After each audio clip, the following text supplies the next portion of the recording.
Obrigado, Leonel. Obrigado pela participação aqui, possibilidade de conversar com você. Deixa eu apresentar, o Leonel Kass é colecionador, né? Um dos importantes colecionadores aqui da exposição e é uma pessoa, professor, curador, jornalista e que teve, além de tudo, uma proximidade muito grande com o Roberto Burle Marx e que tem, provavelmente, nós estamos aqui muito curiosos para ouvir as histórias que você tem para contar, Leonel, não só histórias, mas também reflexões todas suas, né? Eu queria começar assim te deixando muito à vontade para introduzir o assunto, né? Como é que você, eu te perguntaria um pouco assim, historicamente, né? Como é que você conheceu o Roberto e desenvolveu a relação com ele?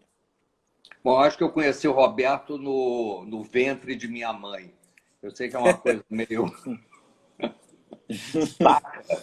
Mas meus pais eram amigos do Burle Marx. Tem até uma foto. Papai era arquiteto, mamãe era pintora acadêmica, depois educadora. E tem até uma homenagem ao Le Corbusier. Está toda aquela turma de arquitetos lá no sítio, Santo Antônio da Bica. E tem uma foto dos meus pais lá com o Le Corbusier, o Burle Marx, o Niemeyer, o Ítalo Campo Fiorito. Depois eu era... Bom, enfim, não tinha nem nascido. Digamos que eu depois nasci. E aí eu tive um tio que tem uma casa aqui perto de onde eu moro, no Parque Guinle, em Laranjeiras, que é um caso Opa! curiosíssimo, tio Arnaldo, meu tio-avô. Ele morreu com 103 anos, totalmente pimpão. Era uma coisa impressionante a vitalidade russa dele. E ele fez, no final dos anos 40, uma casa extravagantemente bela, que eu lamento, quando fui secretário de Cultura, de não ter tombado. Era uma casa com um projeto original do Paulo Santos e do Lúcio Costa, e com 5.000 metros quadrados de jardim de Burle Marx, inclusive um lago daqueles que tem no Instituto Moreira Salles, com azulejaria, maravilhoso. Eu passei minha infância Caramba! nessa casa. Então, a presença do Burle Marx era muito grande, porque ele estava sempre naquela casa, o menino o via. Depois eu conheci em tantas oportunidades, eu fiz um livro com ele, chamado Debré Flowers and Fruits. Eu tinha uma editora com meu então sócio, Salvador Monteiro, chamada Alumbramento, que fazia uns livros feitos à mão, muito bonitos e tal. E nós fizemos uma bela edição que ele ditou para mim o texto, eu dei uma trabalhada nele, e a partir daí nós fomos ficando extremamente próximos. Eu várias vezes fui naqueles almoços lá no sítio Santo Antônio da Bica, que eram almoços da Fusarca, maravilhosa. Imagina você chegar cedo, num lugar lindo, repleto de obra de arte popular, repleto das pinturas dele. Ele fazia questão de botar umas molduras cheias de arabescos em volta, pareciam umas molduras barrocas enormes, né? Aqueles arranjos de flores que ele pintou em muitas das obras dele, né? E a casa se inundava da presença dele. Bom, ele usava essas camisas floridas, eu estou com essa camisa florida em homenagem a ele, eu também gosto de usar camisas floridas, e ele tinha um arrebatamento, sabe? Você era acolhido dentro daquela figura majestática, assim, titânica, com grande cabeleira branca, aquela coisa assim. Lembrava muito minha avó russa, sabe? Aquela coisa acolhedora. E o Roberto nos brindava, primeiro com almoços supimpas, monumentais, feitos principalmente pela mão do Cleófas, que era o cozinheiro e grande amigo dele, que morava na casa também. E também nos brindava com uma cantoria sem fim. Uma vez eu até o acompanhei, ele cantava todos aqueles lieds de Schubert magnificamente, com um tremendo vozeirão. Eu também tenho um vozeirão danado, eu aprendi canto uma época, e com Eliane Sampaio. Então, realmente, eram momentos muito divertidos ali. Eu acabei me aproximando dele, um dia ele me pediu, como eu tinha coordenado o projeto Portinari, que eu organizasse a coleção de desenhos dele, que ficava lá no sítio Santo Antônio da Bica, que é uma área de 800.000 metros quadrados, que hoje pertence ao Patrimônio Nacional. Lá no final foi construído um ateliê pelo Acácio Gil Borsoi, grande arquiteto, que era casado com a Janete Costa, grande amiga do Roberto. E lá tinha uma coleção enorme de desenhos, centenas deles. E ele me pediu que eu organizasse. Eu passei alguns fins de semana indo lá, almoçando, cantando, ajudando a cantar, né? Era auxiliar. E colocando uma certa ordem, assim, naquela desordem, né? Porque eu acho que os Jardins do Burle Marx propõem uma certa ordem dentro da desordem do olhar. Eu acho que isso que me fascina profundamente. Posso continuar falando ou você quer me interromper? Pode sim, só um comentário breve aqui. Eu acho que essa organização que você fez e ajudou a fazer naquele momento talvez tenha sido, então, a origem da organização futura que hoje existe, né? Porque a gente visita o sítio hoje pelo IFAM e esses desenhos estão muito bem organizados, em pastas de mapotecas, todos classificados. É uma maravilha ver isso, né? Eu acho que depois teve uma organização melhor, que certamente o IFAM, o ProMemória, na época, fizeram, né? A minha organização não foi tão museológica nesse aspecto, né? Mas, enfim, o que sempre me fascinou ali era exatamente como o Roberto se dedicou a coletar, para formar aquela coleção maravilhosa. Eu tive a oportunidade de visitar muitos jardins dele. Aqui no estado do Rio tem 2 fazendas inacreditáveis. Não sei se você conheceu. É a Fazenda Marambaia, que pertenceu ao Luiz César Fernandes, não sei se ainda pertence a ele, um banqueiro que era do Pactual, e o sítio da Pedra Azul, que pertence ao marchand Ralph Camargo. São 2 jardins extraordinariamente conservados. E o que é belo nesses jardins é que, diferentemente do Aterro do Flamengo, dos Jardins da Pampulha, eles são jardins em elevações. Então, a beleza das cores ela vai aparecendo segundo o movimento das encostas. Então, à medida que você avança, as cores vão entrando dentro de você. Que nem a gente, quando vai a uma feira, né? E as frutas começam a olhar para a gente. Então, as flores começam a olhar para a gente, aqueles montes de cores começam a se desnudar, né? E é uma dança maravilhosa, é um cenário de dança. Aliás, o Roberto, ele me deu um depoimento que eu publiquei no dia da morte dele, no dia do enterro dele, foi no dia seguinte. Foi no mesmo dia que o Ayrton Senna morreu.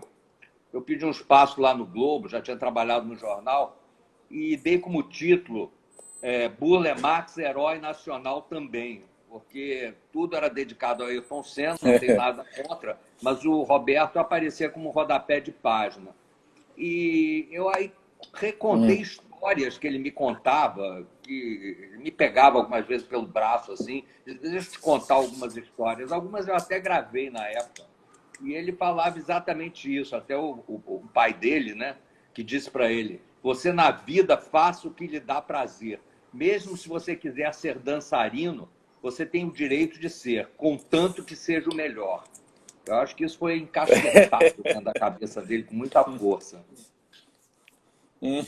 Coloca uma certa pressão na pessoa. Uma pressão danada, né? Eu acho,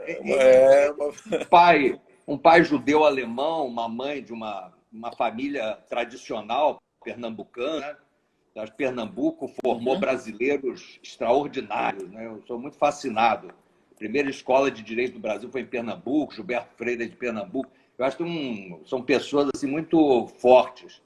E o Roberto é uma personalidade muito forte, né? E eu acho que a presença da mãe, da babá dele, do pai, eram 3 presenças muito...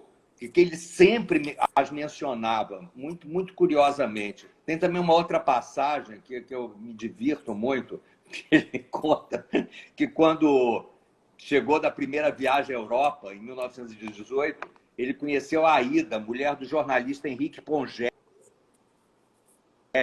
que era um cronista, por onde eu passei também.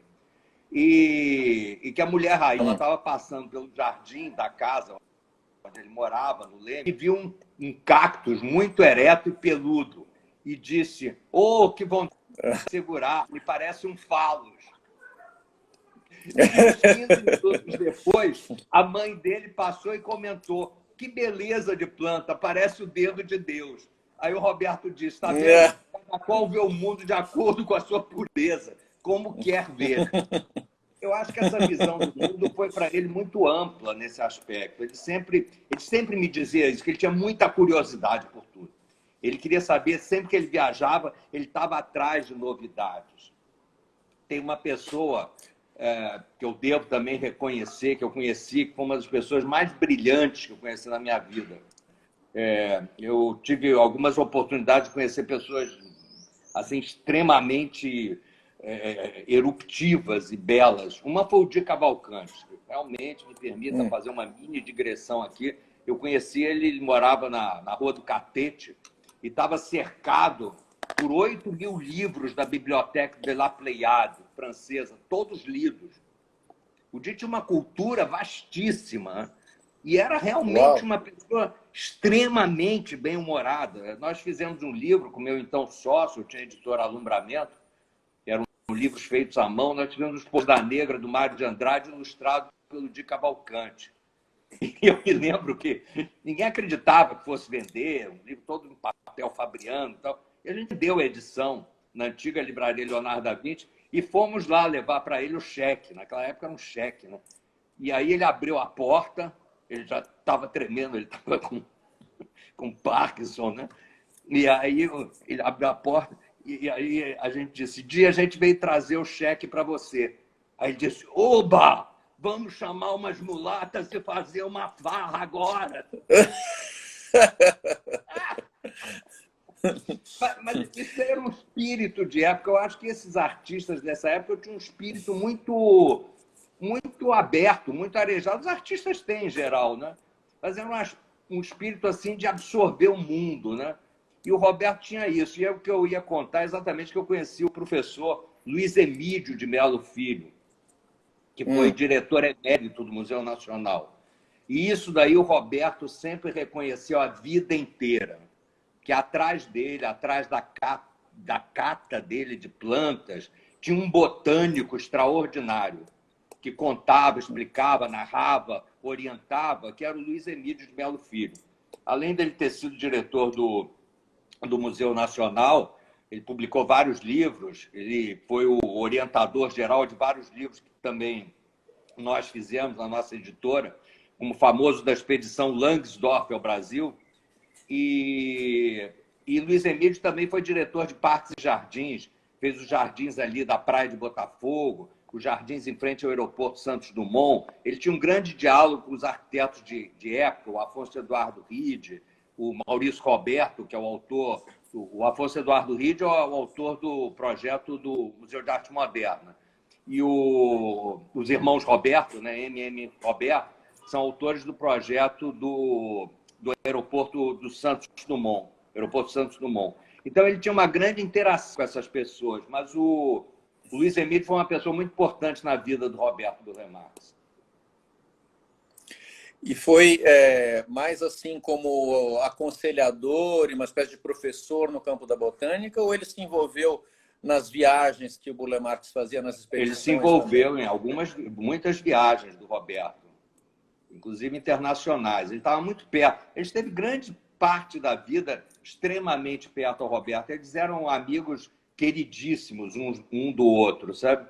Luiz Emílio era uma pessoa completamente extraordinária. Eu acho que o Roberto era muito receptivo a tudo. Eu tenho uma sensação assim muito curiosa em relação a ele, sabe? Uma figuraça assim que quer realmente abraçar o mundo. E eu acho que eu sempre fico muito fascinado pela pintura do Roberto. Então, gente, eu acho que não se deu ainda o devido valor, e eu acho muito importante que você, depois de ter publicado o seu Dentro do Nevoeiro, que é uma maravilha de livro, de crítica, que você tenha feito essa curadoria aí da exposição do Burle Marx, que pode ser visitada pelas redes virtuais no momento, né? Então, o Roberto, ele tem um momento assim, que se você olhar com atenção os desenhos dele, o traço dele, a orientação toda que ele teve do Léo Putz, que era um professor muito importante aqui, do Celso Antônio, que era escultor e também um professor dele na Universidade do Distrito Federal. Depois, nas viagens que ele teve lá fora, e depois na Escola de Belas Artes, E depois com Portinari, em 37, 38, que é muito importante isso, é uma influência realmente, é do melhor período do Portinari. Eu, por acaso, fui coordenador do projeto Portinari, posso afirmar o Grand Complet, que é um período notável. O Portinari tem uma mão ali extraordinária. Então, o Roberto foi tendo essas influências, mas construindo uma linguagem própria. Se você parar para pensar com toda atenção, todo o esboço de uma possível abstração já está presente nesses elementos anteriores. Ao invés de ser uma construção mais figurativa e tal, tem sempre elementos geometrizantes presentes na pintura dele. Por mais mesmo o retrato do fuzileiro, vou encontrar alguns elementos geométricos de cores presentes. São pinturas de uma qualidade assim impressionante. E eu acho que realmente, dentro do que eu conheci um bocado da obra dele, de boa, eu acho que quando ele começa, a partir dos final dos anos 50, e principalmente entre a década de 60 e 80, ele faz pinturas a óleo, quase todas de 1,20 por 1,50, um pouquinho mais, 1,60, 1,55 por 1,12 por 1,42 e 1,25 por 1,55. Ele tinha um padrão para essas pinturas. Mas são pinturas feitas a óleo com nítidas transparências. Você olha esse quadro que tem aí, depois, quem puder visitar, tem aí um quadro que, por acaso, eu tenho a felicidade de tê-lo, provisoriamente, que a vida é provisória, mas é uma mistura entre são duas figuras que se amam, se tocam e se desfazem dentro de um geometrismo só com tons de marrons claros e escuros. É muito impressionante essa obra. Essa obra me impressiona muito. Ele só usou 2 tons na obra inteira, mais nada. E ele constrói uma configuração muito, muito rica, muito expressiva. E tem aí também na exposição aquele quadro que foi da Bienal de Veneza e depois também esteve reproduzido na página 1 do catálogo da exposição dele em Paris, no Palais Galliera, né, que fica hoje em frente ao Palais de Tokyo, em Paris. Mas eu acho que esse período da pintura do Roberto tem uma transfusão, uma amálgama, uma interseção entre os jardins que ele constrói e a pintura dele, que eu não sei onde um começa e o outro termina. Eu olho, você me permita dizer, com uma visão, enfim, muito pessoal, eu não sei se o que ele pinta é o jardim ou se o jardim ele faz uma pintura. Eu não sei onde um termina e outro começa. Eu acho que tem uma transfusão aí muito forte. Depois ele começa, nos anos 80, a pintar em acrílico. E aí tem uma presença da cor mais intensa, mais esquadrinhada, mais fragmentada. Mas se você fizer uma leitura desses belos quadros dos anos 60 aos anos 80, eles são muito... Eu não sei como é que fazer aquelas velaturas de transparências do óleo, né? É uma coisa assim realmente muito... Exatamente o oposto do Iberê Camargo, digamos, que é um artista notável, extraordinário. Mas o Iberê tem uma carga de tinta, né? Eu tive um quadro do Iberê que 20 anos depois ainda estava secando a tinta. Juro por Deus, caiu tinha um pedaço para fora, assim, de uns 5 centímetros, e quando caiu assim, eu fui ver a tinta lá dentro ainda estava fluida, num certo sentido. Mas a pintura do Roberto, não. Ela é esmaecida, né? Ela é uma transparência, é um perpassar, né? Eu vejo ele muito dentro daquilo. Bonito isso que você está falando, interessante. E, salvo engano, eu nunca vi isso escrito desse modo, assim, em nenhum texto de análise da obra do Roberto, né? Eu acho que é muito sensível e original o que você está dizendo. Eu fico pensando aqui, porque, de fato, a obra pictórica dele é muito menos analisada, inclusive menos valorizada, muito menos valorizada do que a de paisagista, que ele, como paisagista, é considerado um dos maiores do século XX, né? E a obra de pintura dele é uma obra que é reconhecida também, mas em outro patamar. Então, isso que você está dizendo, porque o que importa, no fundo, eu acho, para nós, que é o exercício que você está fazendo é pensar as duas coisas juntas, né? Porque separar o paisagismo e a pintura, na verdade, é uma bobagem, porque é um fluxo de pensamento, é uma atitude estética em relação à vida que opera por esses meios. Tanto é que, inclusive na exposição que você falou aqui, deixa eu reforçar para quem está nos ouvindo, né? A exposição está aberta à visitação online e é uma boa, dá para ver bem assim pelo tour online que se faz através do site da galeria, mas ali na exposição tem pinturas a óleo, tem obras de paisagismo construídas que se mostram através de fotos ou de desenhos que são projetos, mas tem também desenhos, digamos, artísticos de projetos, que são desenhos que são feitos depois do projeto feito. Portanto, a própria visualidade do projeto ganha uma espécie de emancipação no campo das artes plásticas, e o inverso também acontece. Tem estudos que ele faz, né, para fazer tapeçaria, por exemplo, mas os desenhos dos estudos já são em si desenhos maravilhosos e que têm uma autonomia enquanto desenho. Mas assim, então pensando nesse cruzamento que você está puxando aqui da ideia, né, é interessante porque ele, como pintor, vem de uma origem de uma pintura mais realista, e isso tem proximidade até com os mestres e etc., mas depois é muito filtrado pelo cubismo, né? Tem um geometrismo aí que certamente tem uma influência do cubismo, e é curioso que no paisagismo dele tem muito mais organicismo, né? Se a gente olha para os jardins, tem mais Miró, talvez, tem mais Klee, enquanto que na pintura menos, né?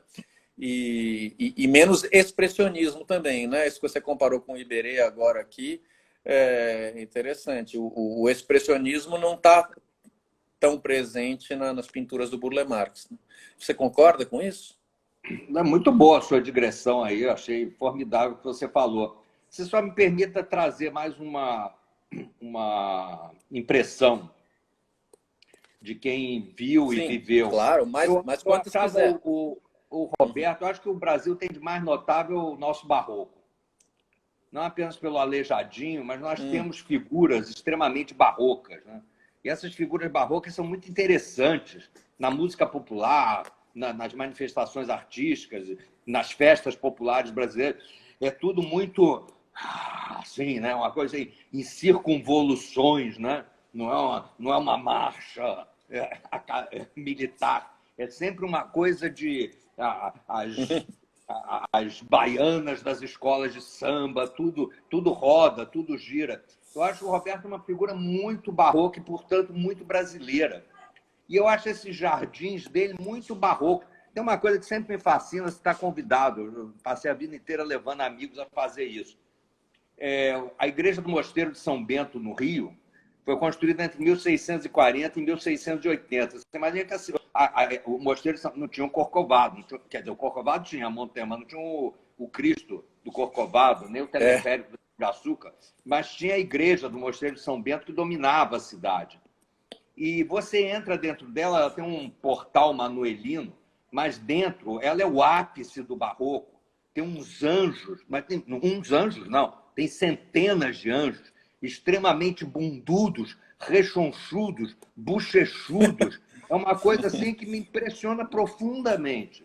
Eu veria o Roberto como um desses anjos, uma dessas figuras pairantes, esvoaçantes, assim, contemplando do alto. Aquele jardim do Palácio da Cultura, ele evidentemente viu com olhos de ver.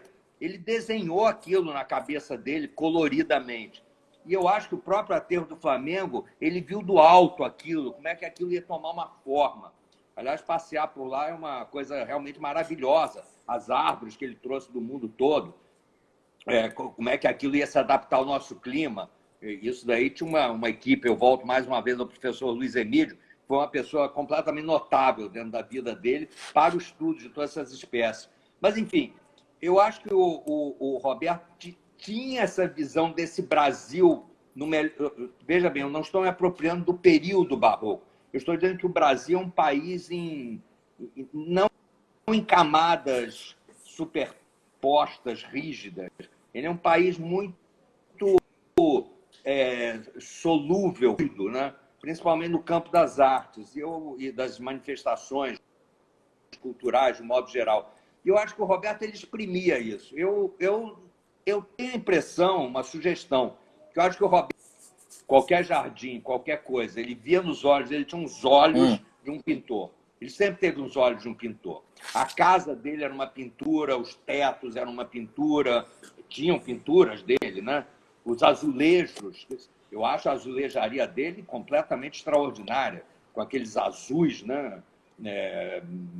Magníficos, né? Que ele começa de uma forma mais giacometiana, com as figuras assim, final dos anos 40 e 50, os azuis mais intensos e profundos, e depois vai passando por uns azuis mais diluídos, até atingir uma série de cerâmicas que ele faz com a géia cerâmica, sempre de tons mais coloridos, que é quando ele entra também na pintura dele do acrílico. Mas eu acho que ele via esses jardins como pinturas fossem.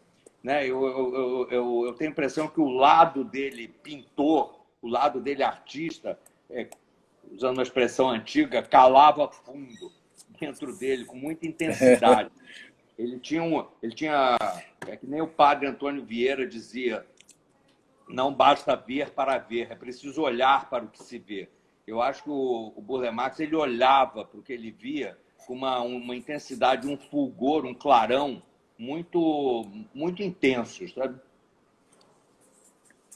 Deixa eu te perguntar uma coisa, porque tem uma história engraçada, né, que eu já ouvi contar, que ele mesmo, Burle Marx, comentando sobre o sobrenome dele, ele dizia que ele era mais burlesco do que marxista. Quer dizer, esse burlesco está próximo desse barroco aí que você está dizendo, né? Essa personalidade... Conheci essa frase. Interessante. Ele não era um cara de rígidas, né? Assim, nesse aspecto. Ele era uma pessoa muito aberta às fluências das coisas, né? Mas ele tinha também o que ele queria fazer. O que eu quero é o que eu quero, né? Ele sabia o que ele ia fazer, ele sabia o projeto dele, ele sabia a mão que ele ia tomar, né? Então, eu acho que ele tinha um pulso bastante forte, bastante presente, né? E, evidentemente, você veja só aí no caso, né? Ele lidou com todos os maiores arquitetos do país, os irmãos Roberto, o Ride, o Lúcio Costa. O Lúcio Costa foi quem levou ele para a Escola de Belas Artes, né? O Oscar Niemeyer. Aí era um duelo de titãs, né? Porque o Oscar não era tão fácil assim. Eu me lembro que eu dirigi a Casa do Saber aqui no Rio. Me lembrar dessa história é ótimo. Faz mais ou menos uns 14 anos. E aí eu conhecia o Oscar Niemeyer através do Darcy Ribeiro. Eu trabalhei com o Darcy, fui o braço direito dele, depois eu fui secretário de Cultura também. E esporte, imagina você. Mas, enfim, aí eu fui no Oscar para convidar ele para dar aula inaugural, ali na Avenida Atlântica, da Casa do Saber, né? E ele estava de manhã cedo, tomando um café, assim, já acendendo um cigarro. Aí ele me perguntou assim, e aí, Leonel, com quantos anos você está? Aí eu disse assim, 55, Oscar. Aí ele, puxa, toda a vida pela frente, hein? Bom, lógico, naquela época ele já estava com quase 98 anos, então realmente estava com a vida pela Toda a frente. vida. Mas no caso do Oscar e do Burle Marx, que a gente tem que mencionar, porque é importantíssima a presença do convite do Oscar para o Burle Marx estar no projeto do Palácio da Cultura, depois na Pampulha, né? Acho que é um projeto também completamente magnífico, e outros projetos, né? Mas depois, no fim da vida, os dois se desentenderam um pouco, né? Isso é público e notório. Mas isso ocorre em todos os casamentos, porque não ia acontecer entre um casamento de titãs, né? Então, eu me lembro que o Oscar falava coisas que eu não vou falar aqui, do Roberto, né? E o Roberto também fazia crítica do Oscar. Assim, ele faz aqueles edifícios, bota lá no subsolo os camaradas dele para não poderem respirar, não tem janela e tal. Era uma disputa de egos bastante forte e bastante curiosa, né? Eram personalidades muito poderosas, né? Ambos. Interessante. É maravilhoso você contar isso, porque você é testemunha ocular dessa história, né? E são coisas, desde que não sejam comprometedoras, e não são, né? São coisas normais, assim, da relação entre duas pessoas. É interessante saber, porque essa imagem aí, por exemplo, que você está dizendo agora, né? Do Burle Marx falando do subsolo, das construções do Oscar, eu vejo aí uma crítica implícita ao fato de que é uma laje, isso é um piso impermeabilizado com uma laje e um subsolo, quer dizer, a presença de terra, de natureza, nada, né? Tudo asfaltado e tal. Acho que Eu acho que talvez esse seja um eu acho que ponto. a coisa começou ali com aquele assunto do Memorial da América Latina. Eu até participei de tabela ali, Hum, acompanhei a produção daquela grande flor tropical que o Darcy me pediu para acompanhar, do Weissman, né? Mas tinha ali um projeto hum, para o Lemax, para o escritório, porque aquilo era uma área gigantesca, calorenta, aí em São Paulo, ali daqueles baixios ali, e de repente houve um é. desentendimento ali, o Oscar cimentou aquele negócio todo. E botou uma escultura, com toda a grande admiração e respeito que nós temos pelo Oscar, uma escultura lá da mão da América Latina sangrando, que não era, né, uma grande obra. O Oscar era um grande escultor de prédios. Ele deixava os prédios com aquelas volutas, arabescos, enfim, extraordinários, né? Que nem no poema Uhum. do Drummond, que ele diz em curva, curva, curva bem amada, e que mais o corpo inventa é coisa alada. Então, eu acho que tudo do Oscar tem esse negócio de curva, curva, curva bem amada. É maravilhoso. Mas o campo escultórico não era o campo dele, não. O campo escultórico aqui no Brasil compete a outros. Concordo que aquela mão aberta sangrando do memorial é bastante kit. E uma pena que aquilo tenha sido feito assim. Mas eu não sabia que em algum momento tinha havido a possibilidade de que Eu houvesse um acho, se eu não me paisagismo do engano, Burle eu não Marx quero para aquele estar projeto. enganado, não, mas eu tenho quase convicção de que houve a ideia de que aquela área toda fosse realmente um belo jardim ali. E, evidentemente, naturalmente, até pela ligação histórica de ambos, teria sido o Burle Marx o convidado. E olha, vamos continuar na conversa e te perguntar, porque você ouviu muitas dessas memórias do Burle Marx de infância, ele te contou isso tudo, que até você relata no texto que você escreveu no dia seguinte à morte dele. E isso foi para. Isso tinha o objetivo assim declarado de você redigir o texto sobre o Debré a partir, ou melhor, o texto que ele estava fazendo sobre Debré, você estava ajudando a Não, fazer e estava recolhendo essas memórias dele, é isso? o texto do Debré foi no momento e os textos dele, as memórias dele foram em outros momentos. Eu não Ah, sei tá. lembrar em que momento foi. Foram encontros Hum, diferentes. É aquele negócio de pegar pelo braço. Bem aqui, sábado, que eu quero te contar umas histórias. É simplesmente uma narrativa, não tinha nenhuma intenção de. Mas entendi. mas dentro do campo pictórico, que eu acho que lhe interessa muito, eu vou tratar de um assunto aqui que pode parecer polêmico, mas é um ponto de vista, eu tenho Ah, direito de tê-lo, porque eu vi. Eu acho a obra dele que precisa ser reestudada, a obra dele de pintura, que vai praticamente do final dos anos 20 até o início dos anos 50, né, que são pinturas que a gente poderia classificar como figurativas, etc. Depois, essa fase que eu chamo dessas pinturas feitas a óleo, que eu acho de uma transparência, de uma beleza impressionante, um amálgama com os jardins dele. E depois essa fase das pinturas em acrílico, né, em tinta acrílica. Mas tem a fase também de panôs, que ele fez sempre. Mas os panôs é muito interessante. Panô não era para ir para a parede. O panô que ele fazia era para dar para as senhoras da sociedade, as amigas dele, que eram muitas, entende? Para elas colocarem na mesa.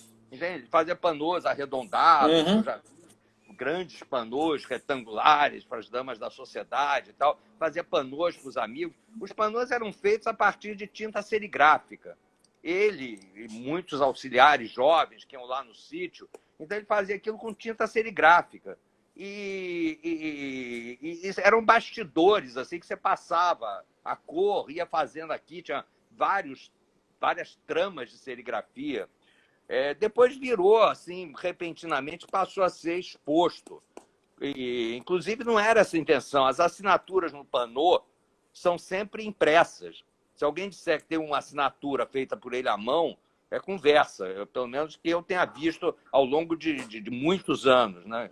Pode ser que ele tenha feito para alguém, especialmente, 2 vezes. Mas eram assinados em serigrafia. E hoje adquiriu um foro assim de pintura. É uma tinta, inclusive, que ela evanece com o tempo. E ela foi feita sobre não tem a tela de algodão, de brim, né? De brim branco. É diferente da tela que é preparada, etc. Aí passa-se o verniz fosco, né? Aliás, é uma coisa muito importante também que os quadros do Roberto nunca tinham verniz brilhante. Ele não gostava disso. Era tudo, no máximo, uma camada levemente fosca. Mas, enfim, eu acho que essa história de Pannot aparece para tudo que é lado aí agora. Enfim, não vou entrar nesse mérito, nem é da minha alçada, mas é um certo exagero que está tendo em relação a isso. Tem que se vislumbrar com muita atenção o que é obra pictórica e o que é Pannot. A intenção do artista era diferente em ambos os casos. Só para jogar Tem razão, isso tem uma certa auratização. Oi? Só para jogar uma pitadinha assim provocativa. Muitas vezes acontece essa auratização do trabalho, né? Principalmente depois que o artista morre, né? As coisas saem muitas vezes do controle, porque enquanto o artista está vivo, ele mesmo está lá dizendo o que é obra, o que não é exatamente, porque tem muita coisa que faz parte, como você está dizendo aqui, do campo da vida, de uma relação afetiva, né?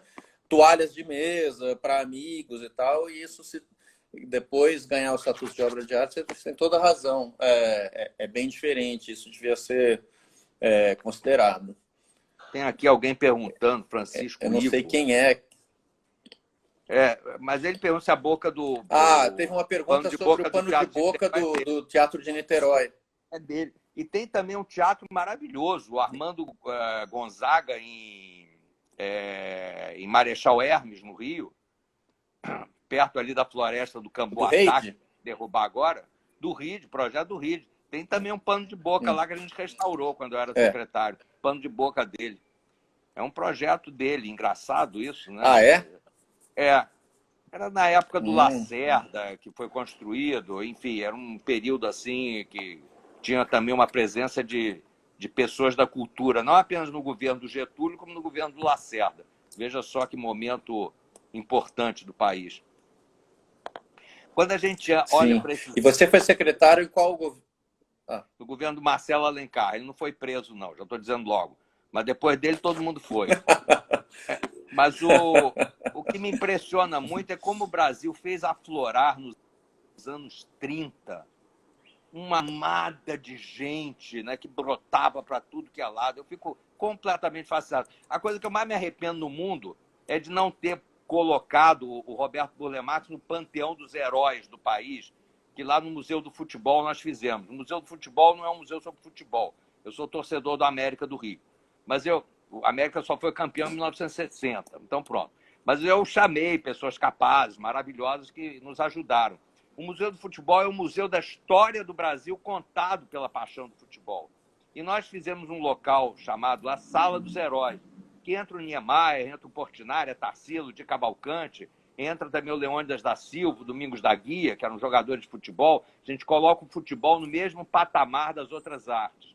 Mas eu me arrependo de não ter botado o Burle Marx lá dentro, porque ele faz parte dessa camada de escritores, Graciliano, Zé Lins do Rego, Raquel de Queiroz, antropólogos, Sérgio Buarque de Holanda, o Gilberto Freire, músicos, o Dorival Caymmi, todo mundo parece que brota nos anos 60, depois nos anos 30, depois tem uma outra brotação nos anos 60, né? Que também é extraordinária, principalmente no campo da música popular, com Gil, Caetano, Chico, etc., e outros artistas, né?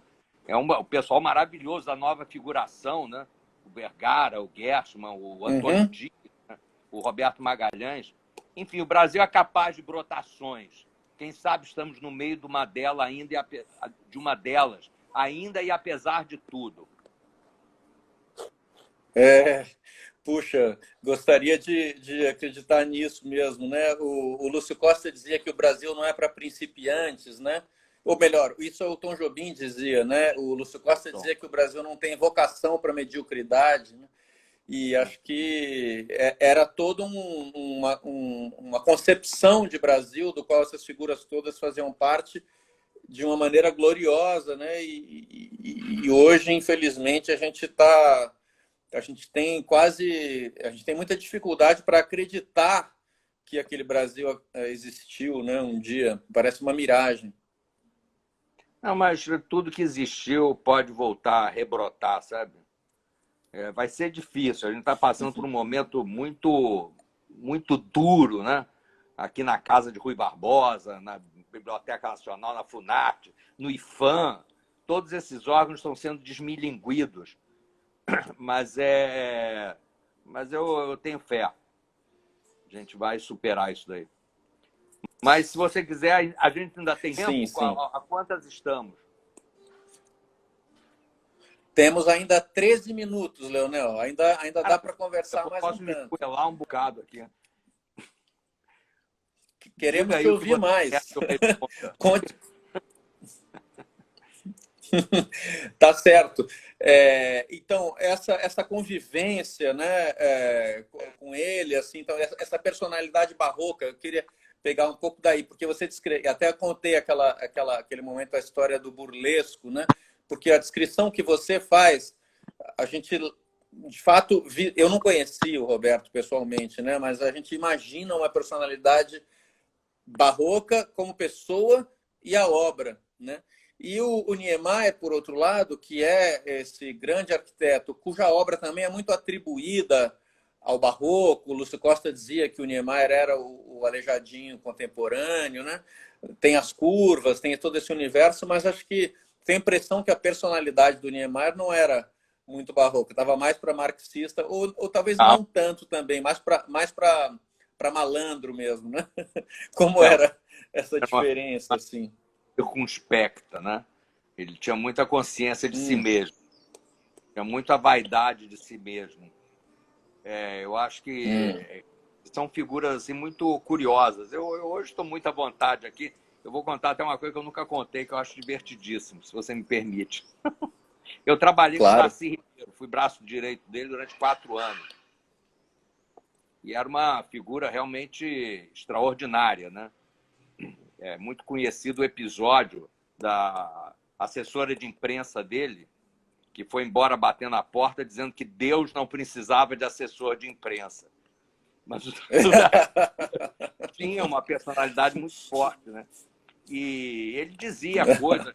Quando teve aquele memorial da América Latina, eu até falei, eu disse, mas Darcy, esse projeto do Niemeyer aí, do teatro, que tem um teatro com plateia de um lado, teatro com a plateia do outro lado, o cara, quando falar para cá, vai estar de costas, e quando tiver de costas para lá, vai estar de frente para o outro lado. O pessoal do teatro está reclamando, não é teatro de arena, nem palco italiano.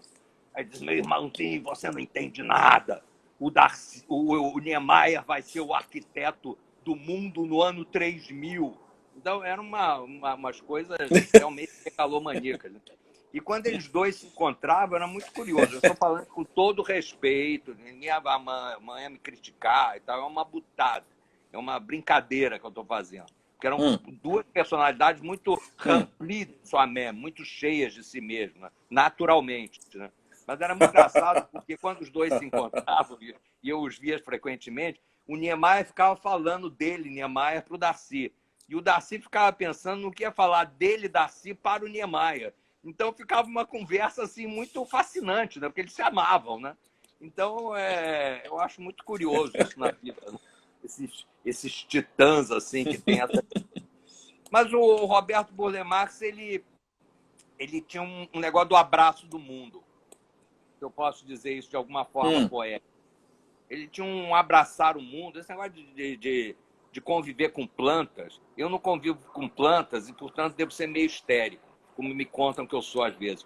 Mas o Roberto não, ele acho que convivendo com plantas e etc., você vai se acalmando. Eu, eu fiz o livro da expedição Langsdorff ao Brasil, uma coleção que estava na Rússia, né? Porque o Barão Langsdorff era um alemão que foi financiado pelo czar Alexandre I, que veio ao Brasil em 1821, você imagina, com o Rugendas, o Toné, não o Toné da missão francesa, o sobrinho dele, o Aimé Adrien Toné, mas o Florence, que foi um dos da fotografia, e esse material foi todo mandado para a Rússia e foi descoberto 150 anos depois, guardado nos porões do Museu do Jardim Botânico de São Petersburgo. E nós fomos lá e publicamos isso em 3 volumes. Mas nós fizemos um grupo dirigido pelo professor Luiz Emílio e pelo Aziz Absaber, aí em São Paulo também, participou, etc., com estudiosos do Museu Nacional. E era muito curiosa a primeira reunião, o processo de mimetização que tinha. Então, vinha uma mulher de aranha se arrastando pela parede, vinha um sujeito de pássaros, que era ciclotímia. Ele falava, assim. E assim sucessivamente. O Ulisses Karamatsky, que era um especialista em répteis, ele tinha um óculos preto aqui enorme. Eu ficava muito fascinado com esse processo de mimetização. Eu acho que o Roberto ele se mimetizou aos jardins do Brasil. Ele se mimetizou às plantas, às flores. Não estou falando isso em tom poético, não. Estou falando isso carnalmente, fisicamente, sexualmente. Naquele meio, naquelas tintas, naquelas cores, né? E eu acho que isso brotava muito espontaneamente dele. Não era uma pintura necessariamente pensada e elaborada, e doída e sofrida. Era um grande elemento de prazer. O canto era o prazer, a mesa era o prazer, encontrar os amigos era o prazer, jogar a conversa fora era o prazer. Realmente eu acho que isso era uma coisa muito tempestuosa dentro dele. Não sei se eu estou falando. Que bonita essa descrição. Não, está ótimo, é maravilhoso essa ideia de alguém, porque se fala da obra dele como uma espécie de alguma coisa hedonista, né? E isso que você está descrevendo da personalidade tem a ver com isso, a exaltação do prazer mesmo, né? Quem falou isso que eu vou sacudir o pescoço? É um completo equívoco. As pessoas olham e depuram a pessoa pelo imaginário daquilo que imagina que a pessoa é. A pessoa não é aquele imaginário, a pessoa é uma outra coisa. O Roberto não era o imaginário que eventualmente se fez dele, porque ele era um homem muito solto, muito livre de si mesmo, das amarras, entende? Então, fica se colando ao outro uma coisa que o outro não é. O outro é o que ele é. O Roberto era realmente uma pessoa a cœur ouvert, a coração aberto, disposto, disponível, entende? Ele podia estar disponível para mim, para você, para uma orquídea ou para o porteiro do prédio. Então, eu acho que ele podia estar disponível para uma pedra, para uma chuva ou para um raio de sol. Então, eu acho que essa disponibilidade dele pode sugerir alguma coisa hedonista, mas não é. Por que cada um tem que ficar dentro das amarras sociais e culturais, entre aspas, que impõem reduzir formas a formas, né? Isso aí é um equívoco. Eu acho que quem o via de longe podia o ver de forma equivocada. Então, quem está vendo aqui essa nossa live tem a certeza absoluta que o Roberto não era um hedonista.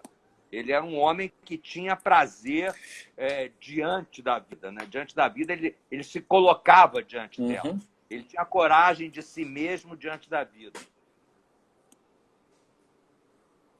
Muito bom, muito bom. Que bom que chegamos nesse ponto. Não, isso é fundamental, porque o hedonismo ele é sobretudo atribuído por uma crítica estrangeira, né? Que vê, tanto nos jardins do Roberto quanto nas curvas do Niemeyer, uma espécie de expressão, eu vou dizer aqui, natural, entre aspas, dos trópicos, como se nos trópicos as pessoas fossem felizes espontaneamente, né? E justamente essa reação que você teve agora, essa questão, ela é muito bem colocada, eu acho, em reação justamente a esse tipo, acaba sendo uma opinião um tanto paternalista do europeu em relação ao selvagem sul-americano, né? Então, desconstruir essa visão acho que é muito importante. O Bom Selvagem, né, do Rousseau. Os trópicos são tão bárbaros, tão trágicos, quanto quaisquer outros humanos que existam, da Antártida ao Ártico. Então, não é por aí que a coisa... O processo de escravidão no Brasil foi uma coisa bárbara. O processo de repressão, a desigualdade social que nós vivemos é uma coisa assim que nos acostumamos. É uma coisa também bárbara, entende? Então, não é por aí. Eu só acho que as expressões culturais brasileiras, no campo da música, no campo da plasticidade e no campo da arte popular, que me fascina profundamente, o Fábio Magalhães, aí, que é um dos diretores do MASP, meu querido amigo, nós fizemos uma exposição no Rio sobre mestres da arte popular, maravilhosa. E, infelizmente, a exposição foi fechada por causa da pandemia. Mas ele olhou essa exposição e disse assim, é impressionante que no Brasil não tem folclore. Se você vai ao México, você vê uma árvore da vida pintada por 582 pessoas, praticamente da forma semelhante. No Brasil, o artista popular é um indivíduo, é um artista. Ele cria um Nino, um Velho, um Arthur Pereira, quem você quiser, ele tem uma forma própria de expressão. Então, na arte popular, na festa popular brasileira, na plasticidade brasileira e na música brasileira, você tem realmente formas muito ricas, extravagantemente ricas. Então, eu acho que por isso que o estrangeiro olha para lá, c'est excess, né? É um pouco excessivo demais. Mas não é, não. É o que nós somos. A gente está aqui numa conversa ótima, por exemplo, né? Sem muitas amarras, assim, com muita liberdade, muito respeito, né? Mas conversando de boa, sem academicismos, né? Ninguém aqui está cantando de galo. A gente está aqui trazendo coisas bonitas para a gente poder reverenciar.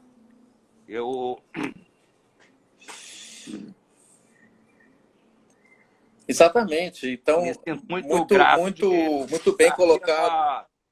A oportunidade de reverenciar a memória do Burle Marx, que foi realmente uma pessoa extraordinária.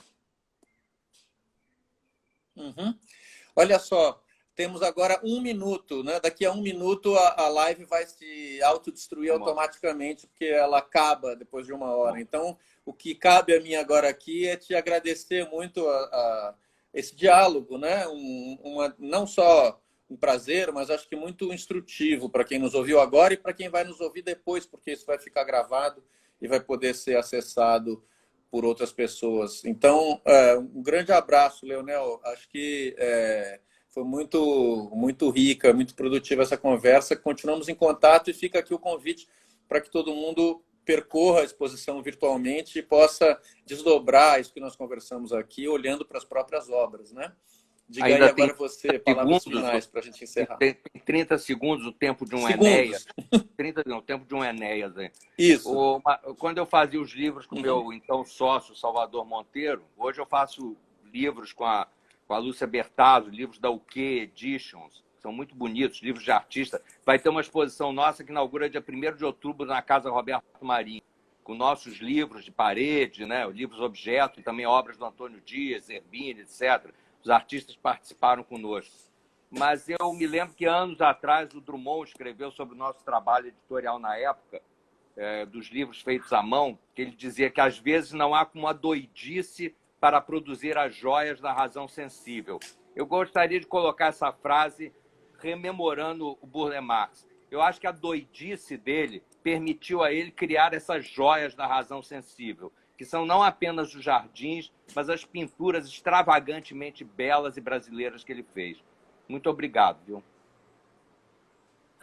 Maravilha. Muito obrigado a você. Um abraço. Ótimo final. Tchau, gente. Tchau.